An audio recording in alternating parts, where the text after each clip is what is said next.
Il-kokaina u l-ħaxixa huma l-iżjed żewġ sustanzi illeċiti li qed jiġu konsmati f'Malta. Dan sostni id-direttur tal-Caritas f'kumment ma' Net News fejn esprima kif il-problema ta' drogi qed tkompli sfortunatament tiżdied f'pajjiżna. U għamel enfasi b'mod partikolari fuq il-problema tal-kokaina li hawn f'Malta u kif hi tempa kbir għal dawk li jagħmlu użu minnha. Ila tinstema li l-lum sfortunatament daw il-kultura tal-kokaina li jisu għaw min jara bħala xi ħaġa li hija ta' parti u jkompli bil-ħajja tiegħu.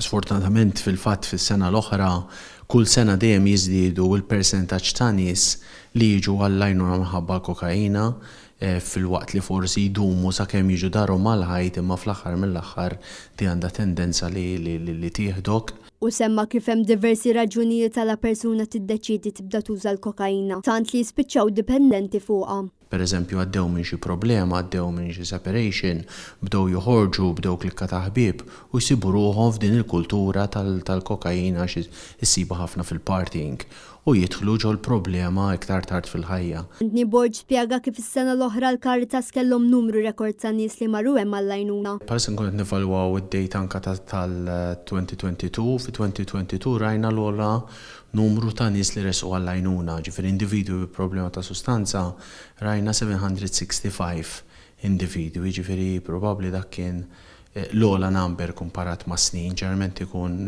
replay 700 jew ftit iktar. Huwa spjega kif saret iżjed faċli biex wieħed isibu jakkwista l-għajnuna. Tant li anke raba l-ħbieb ta' persuna jistgħu jitolbu għall-għajnuna f'isem xi ħadd. Kompla jgħid kif hija ħaġa ferm pożittiva li hemm iżjed għarfien dwar dawn il-problemi u saret iżjed faċli biex wieħed isib l-għajnuna meħtieġa. U stqar li jekk xi ħadd ikollu bżonn l-għajnuna jista' jċempel il-Caritas u jagħmel appuntament jew inkella jmur il-Caritas Community Center f'Bla tal-Bajda. Huma jagħmlu dak kollu li jistgħu sabiex min ikollu bżonn l-għajnuna jingħata l-assistenza bl-aktar mod immedjat.